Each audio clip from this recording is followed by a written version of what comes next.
So delicious. Okay, welcome back to my home cooking. For today's video, I have apple walnuts. So, apple walnuts, i-combine natin siya for making muffins. So, here is my ingredient for this time. So, I have 3 cups of sugar. Brown sugar yung gagamitin natin.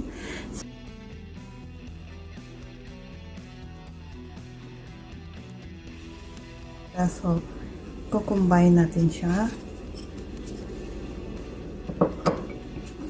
I have my 3 eggs.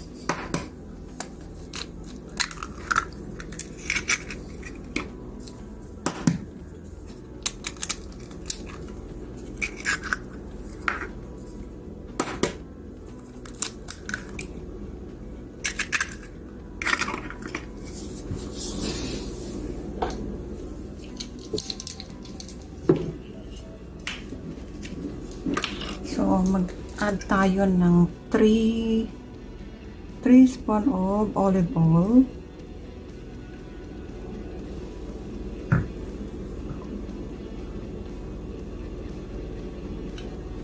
Okay.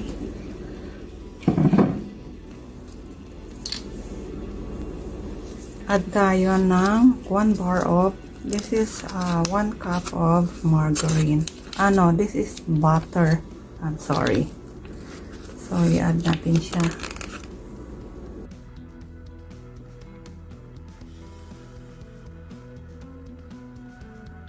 So, mix it together.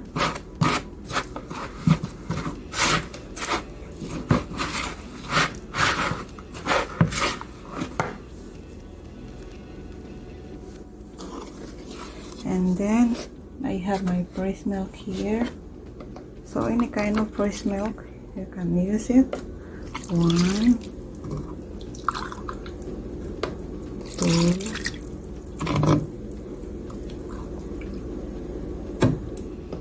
3. So, we add 3 cups of milk.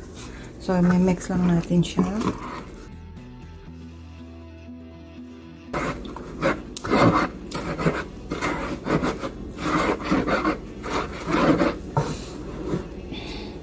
I have my 6 cups of flour.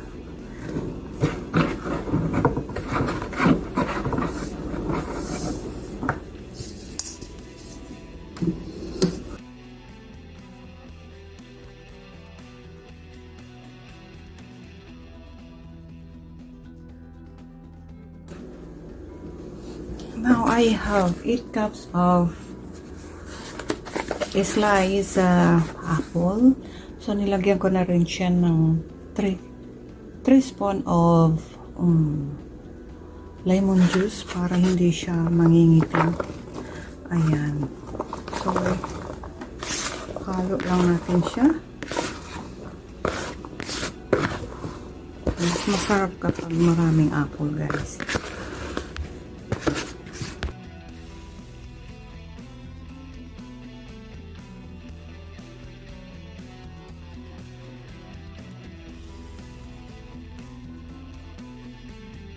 Milk on this because mag-add pa tayo ng walnut. Okay, so 3 and 1/2 cup of milk.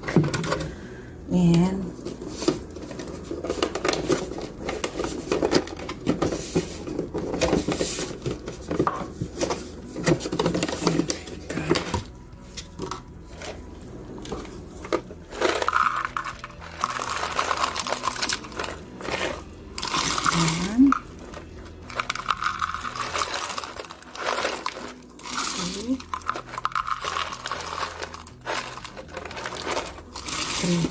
so 3 cups of walnuts. So, mix lang natin siya. Okay, this is ready, guys.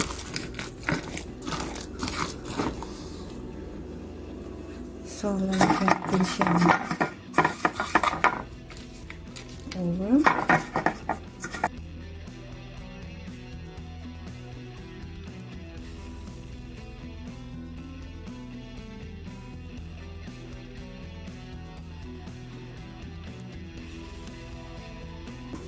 ano na siya.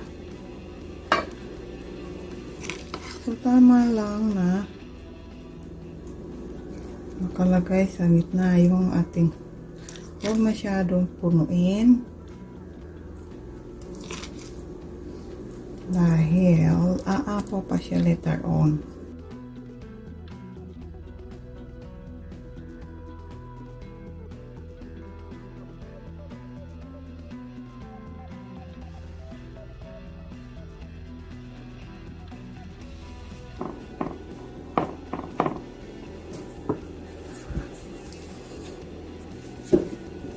Okay, so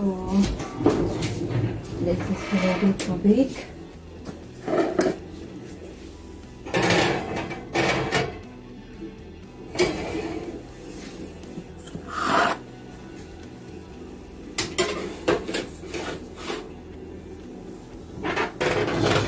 Balikan natin siya ng, wow, I need to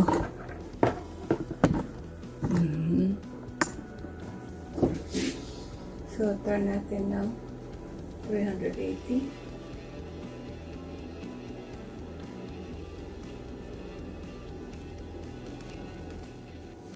Okay. So, that is good for 18 to 20 minutes. Balikan natin siya, guys. After 18 minutes, guys. Here we go. So, kailangan ko 18 minutes lang kasi nasusunod siya. So, here we go.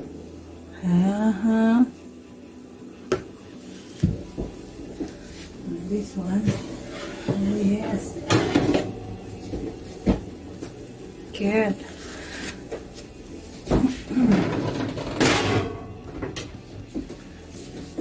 So, ito siya, guys. Palalamigin muna natin. After cooling, guys, ito na siya.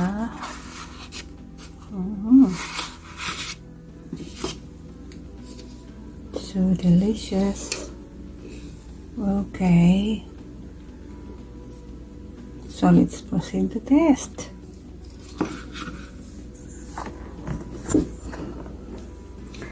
Just wanna taste this one.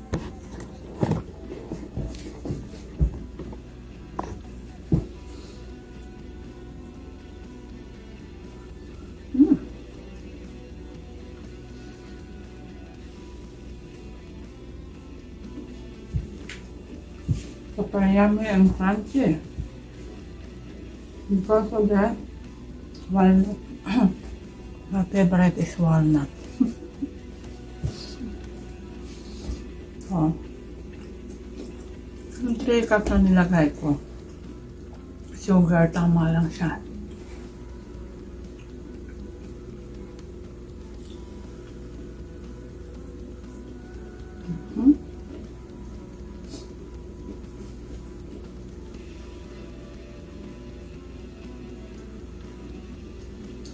Maubusin mo talaga.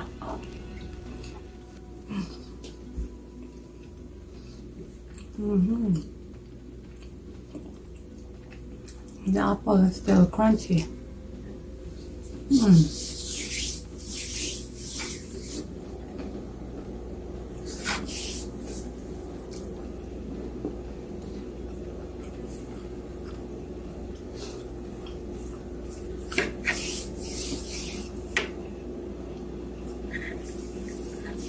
So yummy.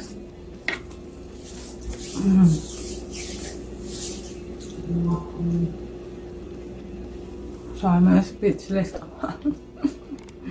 Thank you so much for watching this my vlog.